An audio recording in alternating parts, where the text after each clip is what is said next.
Italian league সিরিয়াতে রোববার মুখোমুখি হয়েছিল ফিওরেন্তিনা ও ইন্টার মিলান। ম্যাচের ১৬ মিনিটেই ঘটে এক অঘটন। জুতার লেজ ঠিক করার খানিক বাদেই মাঠে হঠাৎই লুটিয়ে পড়েন ফিওরেন্তিনার ফুটবলার এডওয়ার্দো ব্রোভে। সামাজিক যোগাযোগ মাধ্যমে ছড়িয়ে পড়া ভিডিওতে দেখা যায় খেলার মাঝেই হাঁটু গেড়ে বসে বুটের ফিতা ঠিক করছেন ব্রোভে। কয়েক সেকেন্ড পর উঠে দাঁড়িয়ে চেষ্টা করেন হেঁটে সামনে যাওয়ার, কিন্তু কয়েক কদম যাওয়ার পরই শরীরের ওপর নিয়ন্ত্রণ হারিয়ে পড়ে যান মাঠেই।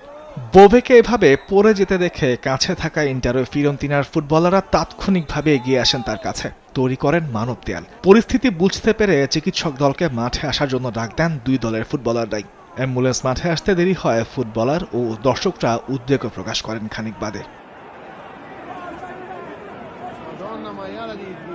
চিকিৎসকেরা মাঠে গিয়ে প্রাথমিক চিকিৎসা দেন এই ফুটবলারকে। এই সময় তার চারপাশে ছিল দুই দলের ফুটবলার ও স্টাফরা। পরিস্থিতি বিবেচনায় দ্রুত অ্যাম্বুলেন্সে হাসপাতালে নিয়ে যাওয়া হয় ইতালিয়ান এই ফুটবলারকে। স্কাই ইতালিয়ার দেওয়া তথ্য অনুযায়ী ব্রোভে হাসপাতালে পৌঁছানোর সময় শ্বাস নিচ্ছিলেন, কিন্তু ছিলেন অচেতন। পরে জানা যায় তার জ্ঞান ফিরেছে এবং চিকিৎসায় সাড়াও দিচ্ছেন। চিকিৎসকদের তত্ত্বাবধানে ব্রোভে হাসপাতালের নিবিড় পরিচর্যা কেন্দ্রে রয়েছেন। আগামী ২৪ ঘন্টার মধ্যে আবারও ব্রোভের শারীরিক অবস্থার পুনর্মূল্যায়ন করা হবে বলে জানা গেছে। ব্রোভেকে স্থিতিশীল হোমোডাইনামিক বা রক্ত প্রবাহের গতি কৃত্রিমভাবে সচল করে হাসপাতালে নেওয়া হয়। তার শরীরে প্রথমে কার্ডিওলজিক্যাল ও নিউরোলজিক্যাল পরীক্ষাগুলো করা হয়েছে। তাতে স্নায়ুতন্ত্র বা কার্ডিও শ্বাসতন্ত্রের কোনো ক্ষতি লক্ষ্য করা যায়নি। তবে তার শারীরিক অবস্থার অগ্রগতি জানতে আরও কিছু সময় অপেক্ষা করতে হবে।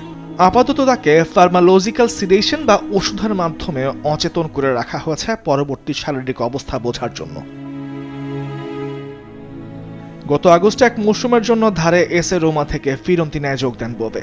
এরপর অক্টোবরে সেই রোমার বিপক্ষেই ফিওরেন্তিনার হয়ে পান নিজের প্রথম গোল। পাশাপাশি ইতালি অনূর্ধ্ব ২১ দলের হয়েও খেলেছেন ব্রোভে। অপেক্ষায় আছেন জাতীয় দলের অভিষেকের, কিন্তু এরই মধ্যে মারাত্মকভাবে অসুস্থ হয়ে যেতে হলো হাসপাতালের নিবিড় পরিচর্যা কেন্দ্রে। ব্রোভের সুস্থতা কামনা করে ফিওরেন্তিনা প্রেসিডেন্ট ও ক্লাব কর্তৃপক্ষ নিজেদের উদ্বেগ জানিয়েছে।